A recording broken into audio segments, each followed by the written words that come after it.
नमस्कार, जय हिंद साथियों। मैं मनोज शर्मा स्वागत करता हूं आपके अपने YouTube channel exam information factory पर। तो चलिए आज बात करते हैं असिस्टेंट लोको पायलट यानी एएलपी की वैकेंसी के नोटिफिकेशन में हुए बड़े बदलाव के बारे में।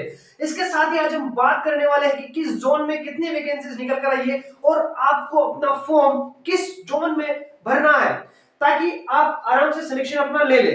कब कट ऑफ किस जोन की जाने वाली है, तो कंप्लीट इस बारे में बात करने वाले हैं आज की। आपको अपना फॉर्म किस जोन से भरना है। सबसे पहले बात करते हैं कि किस जोन में कितनी वैकेंसीज निकल कर आई है। तो दोस्तों, अहमदाबाद जोन से 238 वैकेंसीज, वहीं बात करें अजमेर जोन की तो 228, बेंगलुरु से 473, भोपाल से 284, भुवनेश्वर से 280, बिलासपुर से 1316, यानी सबसे बड़ी वैकेंसी निकल कर आई है बिलासपुर जोन से, जिसमें है 1316 वैकेंसीज। वहीं बात करें चंडीगढ़ की 66, चेन्नई की 149, गोरखपुर की 43, गुवाहाटी की 62, जम्मू और श्रीनगर की 39, कोलकाता की 345, मालदा की 217, मुंबई की 547, मुजफ्फरपुर की 38, पटना की 38 है, प्रयागराज की 286 है, रांची की 153 है, सिकंदराबाद में ठीक ठाक वैकेंसीज निकल कर आई है 758। इसके अलावा सिलीगुड़ी और तिरुवनंतपुरम, सिलीगुड़ी में 67 और तिरुवनंतपुरम में 70 वैकेंसीज है। तो इस तरीके से सारे जोन की वैकेंसीज मैंने आपको बता दी है। तो इस तरीके से टोटल वैकेंसीज जो होती है वो 5696 वैकेंसीज हो जाती है। अब बात करेंगे कि आपको किस जोन से अपना फॉर्म अप्लाई करना चाहिए ताकि आपका सिलेक्शन आसानी से हो जाए और उस जोन की कट ऑफ भी कम जाने के चांसेस रहेंगे। तो दोस्तों, जो स्टूडेंट सबसे बड़ी गलती करते हैं कि जिस जोन में सबसे ज्यादा वैकेंसीज निकल कर आती है, यानी जो बिलासपुर जोन है, बिलासपुर जोन में ही मैक्सिमम स्टूडेंट जो है वो अपना फॉर्म अप्लाई करेंगे।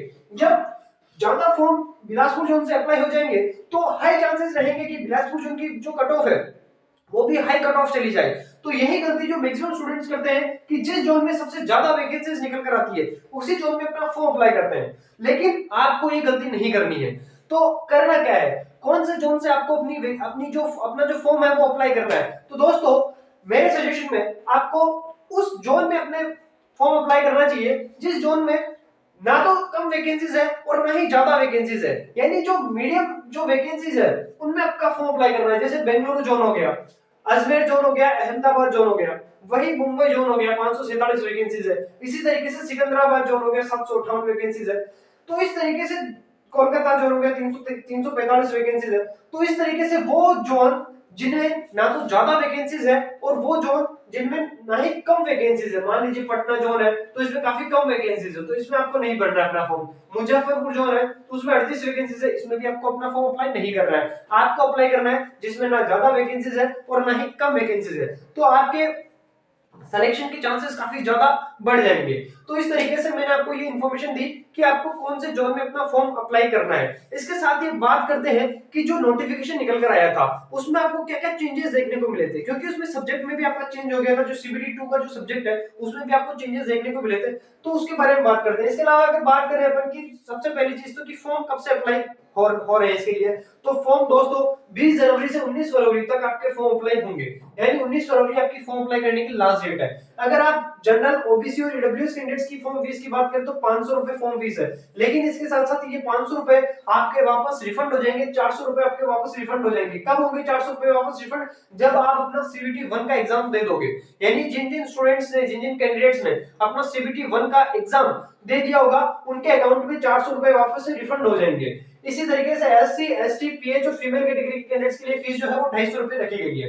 अब बात करते हैं एज कब से काउंट होगी, तो दोस्तों एज जो है वो आपकी 1 जुलाई 2024 से काउंट होने वाली है।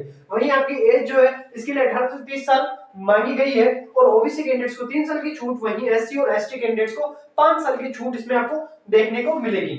अब बात करते हैं कि जो आपका पेपर होने वाला है यानी सीबीटी 1 और सीबीटी 2, तो उसमें क्या क्या चेंजेस आपको देखने को मिले। तो दोस्तों सीबीटी 1 में आपको कोई चेंजेस देखने को नहीं मिला है।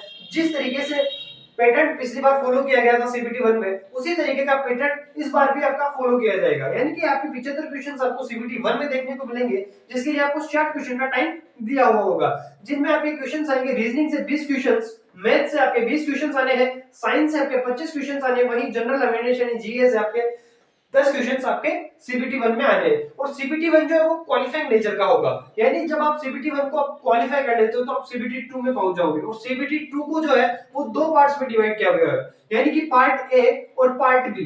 पार्ट ए में आपसे 3 सब्जेक्ट्स पूछे जाने हैं, तो 3 सब्जेक्ट्स में से आपसे 100 क्वेश्चंस पार्ट ए में पूछे जाने हैं, जिनके लिए आपको 90 मिनट आपकी टाइमिंग दी जाएगी, यानी 1.5 घंटा आपको 100 क्वेश्चंस को सोल्व करने के लिए दिया जाएगा पार्ट ए में, सीबीटी 2 के पार्ट ए में।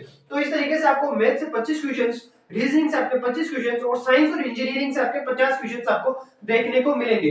पिछले साल के पैटर्न के अनुसार इसमें जीएस से 10 क्वेश्चन भी थे, लेकिन इस बार वो हटा दिए गए, यानी आपके चेंजेस इस सीबीटी 2 के पार्ट 1 एग्जाम में आपको देखने को मिले हैं। इसी तरीके से अगर बात करें पार्ट 2 की, तो दोस्तों पार्ट 2 में आपके 75 क्वेश्चंस देखने को मिलेंगे, उसके लिए 60 मिनट की आपकी टाइमिंग रहेगी।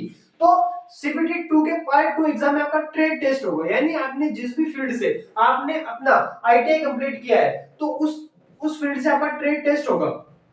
तो इस तरीके से आपका ट्रेड टेस्ट होगा, और ये जो है सिर्फ क्वालिफाई नेचर का है, ये भी सिर्फ क्वालिफाई नेचर का। सीबीटी 2 का पार्ट बी जो है वो भी क्वालिफाई नेचर का है। इस तरीके से जो आपकी मेरिट बनेगी वो पार्ट ए के आधार पर ही बनेगी। फाइनल मेरिट आपकी पार्ट ए के आधार पर बनेगी। वहीं आपका एक साइको का एग्जाम, साइको से 30% से आपका ये फाइनल मेरिट बनेगी, यानी पार्ट ए और साइको से आपकी साइको से 30% और पार्ट ए से 70% से आपकी फाइनल मेरिट बनेगी। तो इस तरीके से मैंने आपको कंप्लीट इंफॉर्मेशन दे दी है कि क्या चेंजेस इस बार आपको एएलपी की वैकेंसी में देखने को मिलेंगे, इसी के साथ साथ किस किस जोन से कितनी वैकेंसीज निकल कर आई है, और इसी के साथ साथ मैंने आपको यह भी बता दिया है कि आपको किस जोन से अपना फॉर्म अप्लाई करना है।